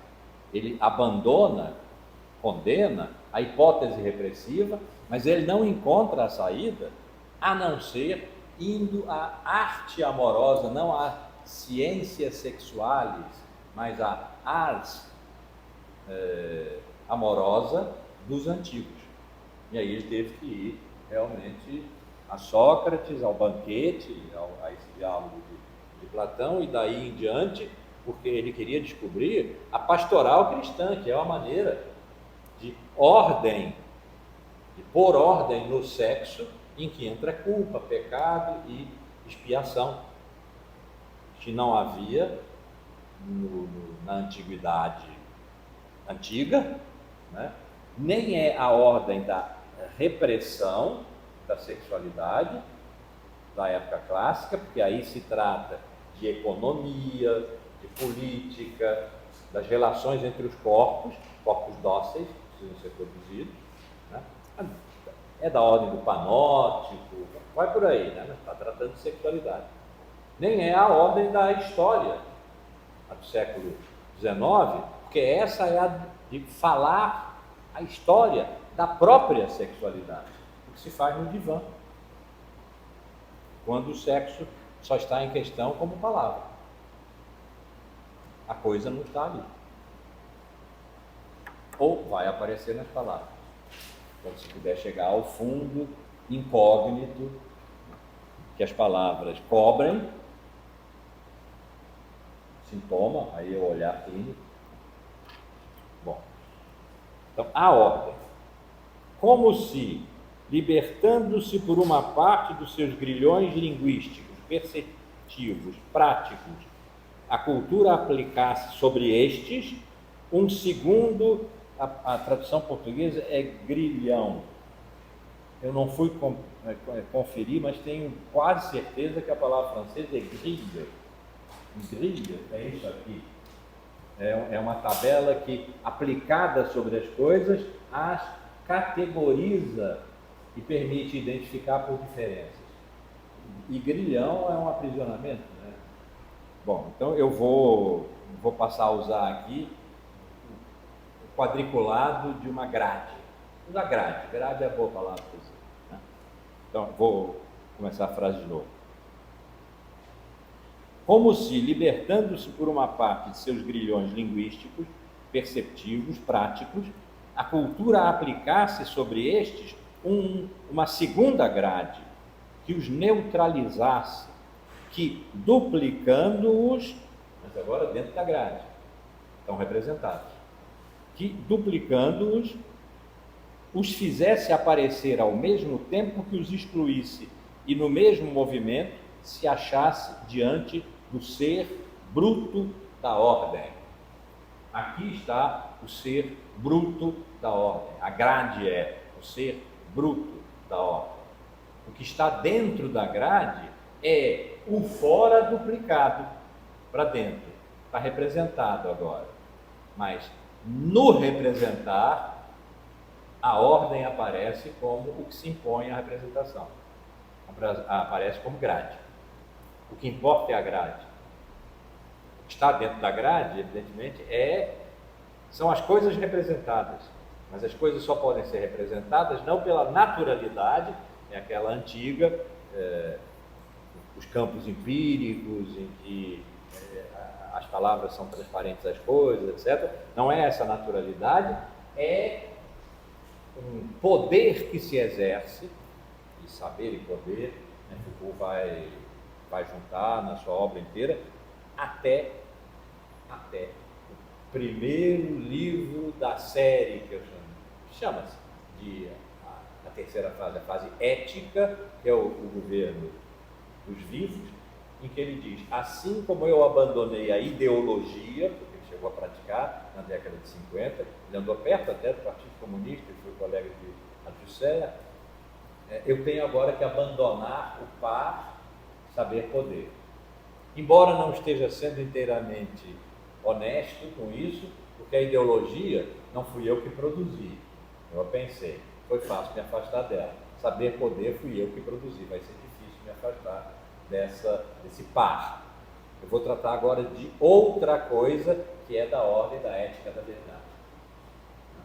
E aí, pronto, me ganhou só nessa frase.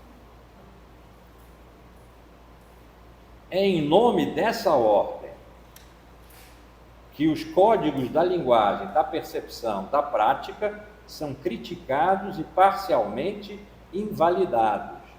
É com base nessa ordem, assumida como solo positivo, que se constituirão as teorias gerais da ordenação das coisas e as interpretações que esta requer.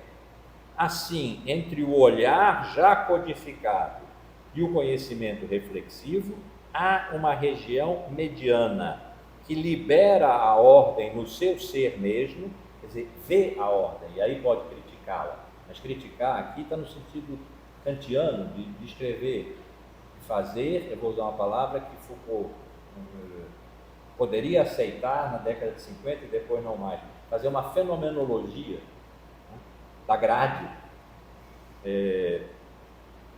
Há uma região mediana que libera a ordem no seu ser mesmo. É aí que ela aparece, segundo as culturas e segundo as épocas, contínua e graduada ou fracionada e descontínua, portanto, dentro da época ou em outra época, fracionada e descontínua, ligada ao espaço ou constituída a cada instante pelo impulso do tempo, semelhante a um quadro de variáveis ou definida por sistemas separados de coerência, composta de semelhanças que se aproximam sucessivamente ou se espelham mutuamente, organizada em torno de diferenças crescentes, etc.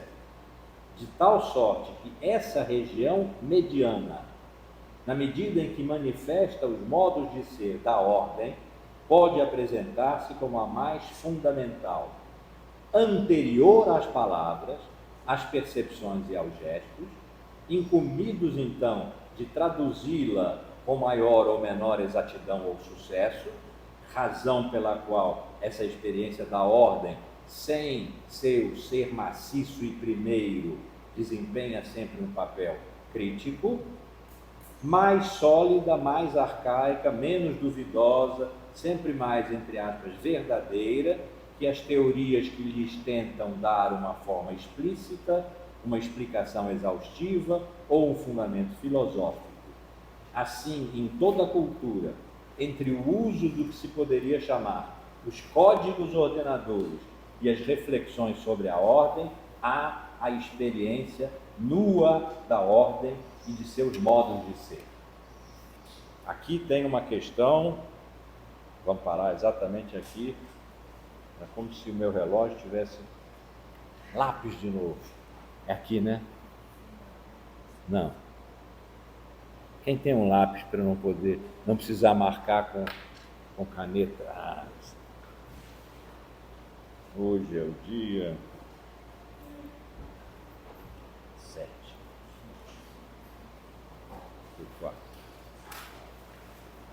Aqui está formulada uma questão muito importante. E que ele já disse há pouco, a ordem.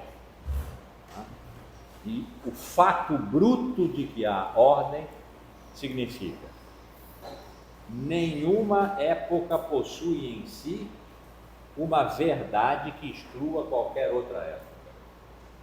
Em cada época há ordem, e o haver ordem antecede toda a possibilidade de falar sobre as coisas, toda a possibilidade de palavras e coisas. Aquilo de que se trata é criticar a ordem. Criticar significa impor a essa ordem, impor talvez seja uma palavra violenta, mas compor-se com essa ordem segundo condições de possibilidade de pensar e falar. Isso significa, segundo condições de possibilidade de dizer as palavras sobre as coisas. A ordem é primeira. Aristóteles disse, né? A coisa é primeira. A grande transformação de Foucault em relação a toda a história da filosofia anterior. Heidegger também fez uma grande reviravolta, né? Quando voltou lá aos pré-socráticos. E por isso é que esses dois eu considero os grandes do século XX. Mas a grande distinção, ruptura de Foucault em relação a toda a filosofia anterior é a de que ele não dirá nunca que a coisa precede ou que a linguagem precede. Nem a coisa precede, Aristóteles, nem a linguagem é a casa do ser, Heidegger. O que precede é a ordem. Portanto, o saber, palavras e coisas, é a ordem do saber. Isso aqui é uma arqueologia das ciências humanas. O saber está sempre na ordem do poder, mas não é de um certo poder que se dá numa certa época, porque esse é o que faz a relação saber-poder dessa época. É um poder que antecede, não quero usar a palavra ser, é um poder que antecede a modalidade e as modulações dessa época que se está analisando. O poder é antes, não esse poder, o que for, não esse poder. Por exemplo, o poder normativo, se a gente quiser falar do vigiar e punir, por exemplo. A soberania é um modo de poder. A disciplina é um modo de poder. O controle é um modo de poder. E para nós hoje, a vigilância é um modo de poder. Eles pertencem a épocas diferentes. Mas eles pertencem a épocas diferentes porque toda e qualquer época exige poder. Não. Toda e qualquer época só é época porque, mais radicalmente do que o seu ser época, é o fato bruto do poder. O fato bruto do poder aparecerá segundo condições de possibilidade daquela época, por exemplo, como disciplina, que é a época clássica. A soberania era anterior, o controle será disciplina e controle, né? Século XIX em diante, etc. Essas épocas produzem. Existe uma positividade, inclusive nas formas de repressão, elas são produtivas, elas produzem sujeito, produzem verdade. Elas produzem o que produzem, segundo condições de possibilidade que são epocais. Mas essas condições de possibilidade são como se fossem uma escrita em certas ordens que pertencem àquela época, uma escrita da ordem, que eu não vou dizer que é transversal a todas as épocas, porque Foucault não vai por aí, porque aí teria uma continuidade e, portanto, um fundamento, e a gente poderia dizer o ser é ordem, e por aí ele não vai, não é uma ontologia, né? Mas, por isso ele diz fato bruto. Ele é insuscetível de compreensão. O que é suscetível de compreensão é a época já determinada pelas suas condições de possibilidade de ser e pensar.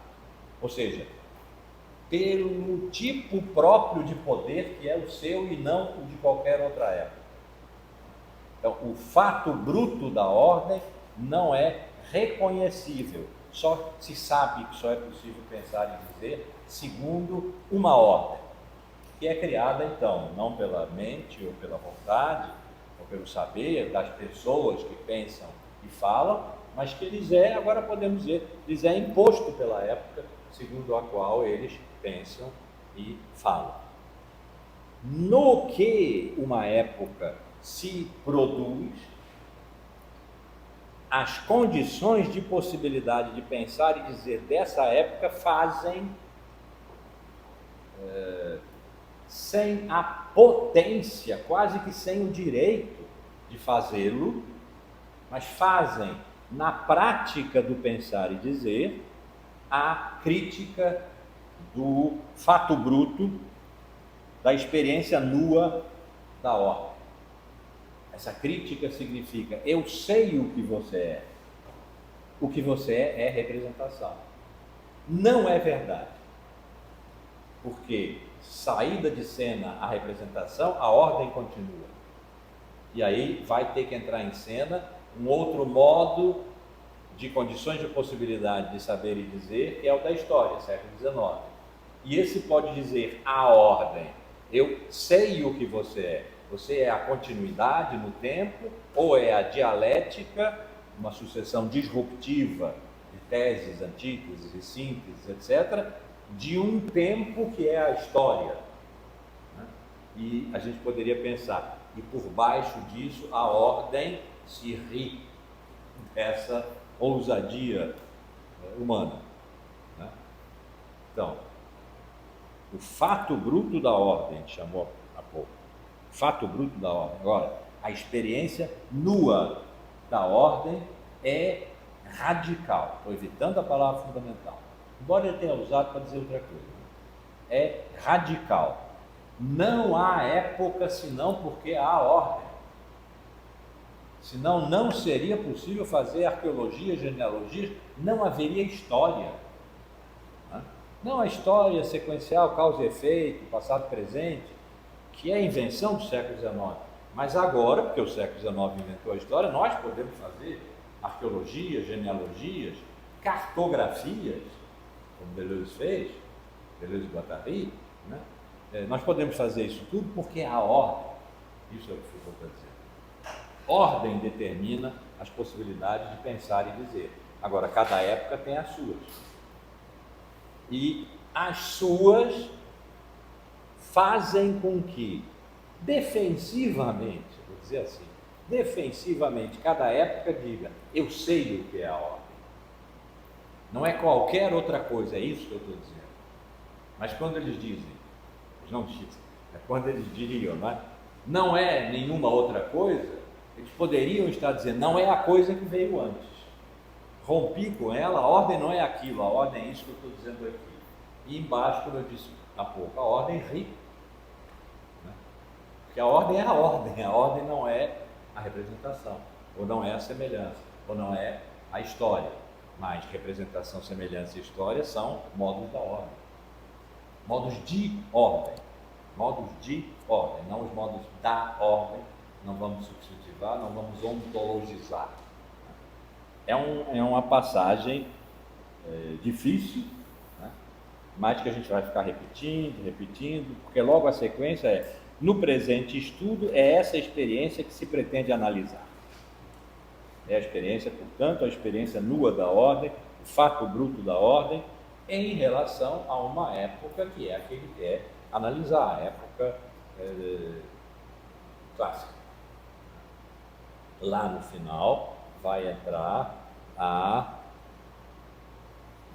época moderna, né? Mas vai entrar quando a representação está em crise, já vai ser o nosso capítulo 7,